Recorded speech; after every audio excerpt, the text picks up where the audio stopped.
Hello ma'am. मेरा नाम मोहित जगदड़ है। मैं बी फार्म थर्ड ईयर का स्टूडेंट हूँ।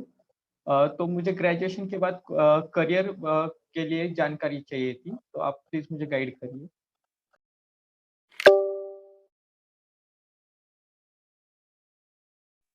अ, ओके मोहित, मुझे ये पूछना है कि जैसे बी फार्मेसी के बाद आपको ये पता है क्या क्या और करियर अपॉर्चुनिटीज़ है या और कौन-कौन से सेगमेंट्स हैं जहाँ पे आप करियर बना सकते हो?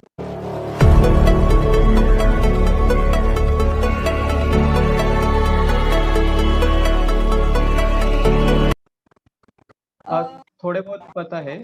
आप अच्छा, थोड़े बहुत पता है। तो मैं आपको ये बताना चाहूँगी कि जैसे बी फार्मेसी के बाद आप प्रोडक्शन में जा सकते हो, मार्केटिंग में जा सकते हो, ड्रग इंस्पेक्टर की तैयारी कर सकते हो। उसके बाद आप जैसे गवर्नमेंट फार्मासिस्ट है या आप अपना फार्मेसी ओपन कर सकते हो, रिटेल होलसेल या आप जेनरिक शॉप डाल सकते हो। उसके बाद आप as a faculty B pharmacy college पे अ, जा सकते हो। उसके बाद आप अगर आपको हायर एजुकेशन में इंटरेस्ट है तो आप फॉरेन यूनिवर्सिटीज़ में एमएस कर सकते हो या फिर आप एम फार्म कर सकते हो जीपैट देख के या एमबीए इन फार्मा कर सकते हो। या फिर आपको अगर अभी जो बूमिंग इंडस्ट्री है क्लिनिकल रिसर्च उसके बारे में भी सोच सकते हो। तो हुँ। इतने सारे ऑप्शंस है आपके पास आप बी फार्मेसी कंप्लीट करने के बाद। तो अब मुझे मतलब ग्रेजुएशन के बाद पोस्ट ग्रेजुएशन करनी चाहिए या जॉब के लिए सर्च करनी चाहिए? देखिए मोहित कैसा रहेगा, आपको पहले तो ये पता करना चाहिए कि ऐसे कौन से जॉब प्रोफाइल है जिसमें हायर एजुकेशन रिक्वायर्ड है और आपको कहाँ पे जॉब करना है, उस इंडस्ट्री का क्या रिक्वायरमेंट है, अकॉर्डिंगली दैट आपको हायर एजुकेशन के बारे में सोचना चाहिए। हुँ। और अगर जॉब करना हो तो कौन से फील्ड है? सी जॉब करना है आपको तो हुँ। आप ये जो भी मैंने ऑप्शन बताए ये सभी इंडस्ट्रीज बहुत अच्छे हैं। बट हुँ। आप ये कैसे पता करोगे कि आपके लिए क्या अच्छा है, आपको क्या अच्छा लगता है? तो अभी जैसे आप थर्ड ईयर में हो, आपके पास हुँ। 1 साल है, तो हुँ। 1 साल में आप अपने ये इंडस्ट्री के जो हायर हायरार्की में लोग हैं उनसे आप कांटेक्ट करके इस इंडस्ट्री के बारे में बात करके इसका नॉलेज लेके आप करियर चूज कर सकते हो। तो आप कैसे हायर हायरार्की के लोगों को कांटेक्ट करोगे? तो पहला ऑप्शन है आपके जो सीनियर्स हैं, जो आपके 2 बैच सीनियर्स होंगे तो ऑलरेडी अभी वो इस इंडस्ट्री में मतलब 5-6 सालों से जॉब कर रहे हैं, तो वो आपको अच्छा डिटेल इन्फॉर्मेशन दे सकते हैं। हुँ। तो 1 साल में आपको पहले स्टडी करना पड़ेगा कि कितनी इंडस्ट्रीज है, उसमें आपके सीनियर्स कहाँ हैं, तो आप या तो आपके जो सुपर सीनियर्स हैं उनसे उनके कॉन्टैक्ट नंबर ले सकते हैं या आपके कॉलेज का मैगजीन वगैरह निकलता होगा या आपके कॉलेज के एलुमनीज मीट वगैरह होते होंगे या गैदरिंग में आप उनको इनवाइट करते हैं, इसके थ्रू आप उनके पास जा सकते हो। और दूसरा और अच्छा ऑप्शन है आप लिंक्डइन के थ्रू भी आपके कॉलेज के सीनियर्स या फिर ये जो आप ये इंडस्ट्री के जो सीनियर है जिनको 5-6 ईयर्स का एटलीस्ट एक्सपीरियंस है। मैं 5-6 ईयर्स इसलिए बोल रही हूँ कि पहले 2-3 साल तो हमको उस इंडस्ट्री को समझने में जाता है, तो हुँ। 5-6 साल जो उस इंडस्ट्री में उनको बहुत अच्छा एक्सपीरियंस और उन्होंने ग्रोथ भी देखी होती है, they are like in higher position, तो आप उनसे पूछ सकते हो। तो आपको ये प्रॉपर स्टडी करना है और इसके थ्रू आपको पूरे इंडस्ट्री के बारे में जानना है, देन फिर आपको आपके बारे में सोचना है कि आपको क्या करना अच्छा लगता है और हुँ। फिर उस तरह से आपको करियर चूज करना चाहिए कि जॉब करना है या हायर एजुकेशन करना है। हुँ। और आप मुझे मतलब कुछ फील्ड बताएँ जैसे क्लिनिकल रिसर्च, फार्माकोविजिलेंस, तो आप ज़रा ब्रीफ में बताइए इनके बारे में? जैसे देखिए अगर आप मैं क्लिनिकल रिसर्च में लास्ट 12 ईयर से काम कर रही हूँ।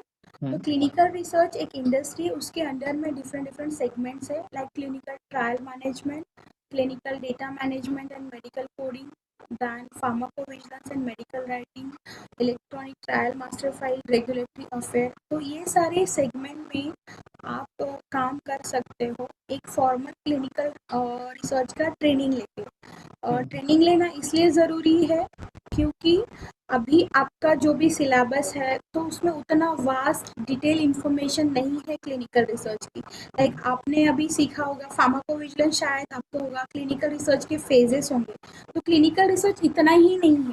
आपको वर्क प्रोसेस पता होना चाहिए, आपको डॉक्यूमेंट नॉलेज होना चाहिए कि कौन कौन से डॉक्यूमेंट हम यूज़ करते हैं, या हमारा वर्क प्रोसेस क्या है, कौन से गाइडलाइंस हम यूज़ करते हैं।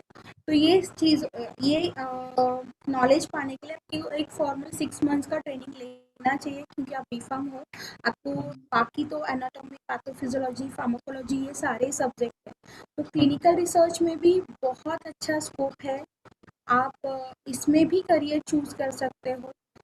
उसके लिए आपको सबसे पहले ये देखना है कि आपको अ, इस क्लिनिकल रिसर्च में भी आप बहुत अच्छा करियर कर सकते हो आफ्टर बी फार्मेसी, एक फॉर्मल ट्रेनिंग लेके। हम्म। आपको इससे रिलेटेड और कुछ जानना है कि आपको क्लिनिकल रिसर्च के बारे में और कुछ जानना है? हाँ, यस, क्लिनिकल रिसर्च के बारे में जानना जैसे देखो, क्लिनिकल ट्रायल मैनेजमेंट में डेटा जनरेट किया जाता है। आपने क्लिनिकल ट्रायल्स के बारे में सुना होगा, जैसे अभी आप सुन रहे होंगे वैक्सीन ट्रायल्स होती है। है। तो इसमें फेज़ 1 में आपने ये पढ़ा होगा कि हेल्दी वॉलंटियर्स होते हैं, सेफ्टी देखा जाता है। फेज़ 2 में डिसीज़ सब्जेक्ट होते हैं या पेशेंट्स होते हैं, और वहाँ पे हम एफिकेसी देखते हैं। एंड फेज़ 3 में हम आर्म्स बनाते हैं, मतलब लाइक जैसे डोजेस फॉर्म होते हैं वो उस पे, एंड उसके एडवर्स इफेक्ट या सीरियस एडवर्स इफेक्ट उस पे हम देखते हैं। एंड फेज़ 4 मार्केटिंग सर्वेलेंस होता है। तो इसका एक प्रोसेस है, ठीक है। तो वो प्रोसेस होता है, मतलब कैसे डेटा जनरेट किया जाता है, वो क्लिनिकल ट्रायल मैनेजमेंट में सिखाते हैं। क्लिनिकल डेटा मैनेजमेंट में डेटा अपडेशन, वैलिडेशन, ये सारी चीज़ें होती है। उसके बाद फार्माकोविजिलेंस में during the conduct of clinical trial जितने भी सीरियस एडवर्स इवेंट होते हैं वो कलेक्शन और उसका प्रोसेसिंग फार्माकोविजिलेंस में होता है। और रेगुलेटरी अफेयर में हर कंट्री का एक रेगुलेटरी अथॉरिटी है, लाइक इंडिया का DCGI, drug general control of India. तो उनको जब भी कोई क्लिनिकल ट्रायल शुरू करनी होती है तो हमें 2 अप्रूवल्स चाहिए होते हैं। 1 approval is from DCGI, another one is from institutional review. तो उसके बारे में आपको उस डोमेन में पता चलेगा कि कैसे सबमिशन होते हैं, अप्रूवल कैसे मिलता है। दूसरा इलेक्ट्रॉनिक ट्रायल मास्टर फाइल।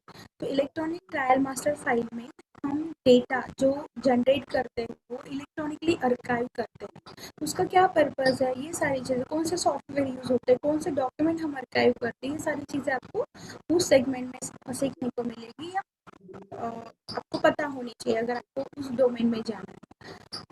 उसके बाद medical coding and medical writing. तो मेडिकल राइटिंग में हम जो protocol, ICF inform consent form, या पेशेंट लिटरेचर या मटेरियल यूज़ करते हैं, या हमारे अदर क्लिनिकल ट्रायल्स के लिए जो रिक्वायर्ड डॉक्यूमेंट्स है वो यूज़ करते हैं, वो लिखने का काम मेडिकल राइटर्स करते हैं। उसके बाद मेडिकल कोडिंग, ये जो डोमेन है इसमें आप जो लाइक जैसे patient during the conduct of clinical trial investigational product के साथ जो भी मेडिसिन खाता है, या उनको जो मेडिकल हिस्ट्री होती है उसको कोड करने का काम मेडिकल कोडिंग ये लोग करते हैं।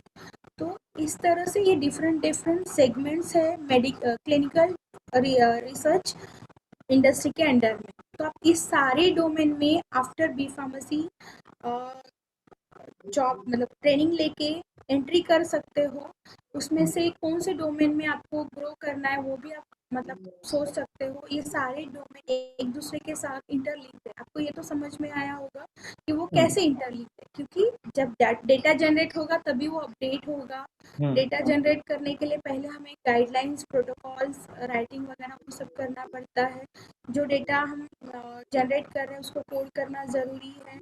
ऑब्वियस, जब क्लिनिकल ट्रायल्स होती है तो कुछ ना कुछ एडवर्स इवेंट्स या ऐसे ही होती है, तो उसको प्रोसेस करना ज़रूरी है। तो इस तरह से ये सारे डोमेन एक दूसरे के साथ इंटरलिंक है। ओके, मुझे लगता है कि ये सारा इन्फॉर्मेशन आपको ज़रूर हेल्पफुल रहेगा कि आगे आपको फ्यूचर में कौन सा करियर अपॉर्चुनिटी चूज करना है, या किस में आपको एंट्री करनी है। Okay Mohit, all the best, hope you thank will find your right path. Yes, इतनी अच्छी इन्फॉर्मेशन देने के लिए थैंक यू आपका। Okay, bye bye. बाय। हम सभी की ये जिम्मेदारी है कि इस नॉवल इंडस्ट्री के बारे में प्रॉपर नॉलेज होना चाहिए। क्लिनिकल रिसर्च में नया कुछ जानने के लिए हमारे चैनल को सब्सक्राइब कीजिए।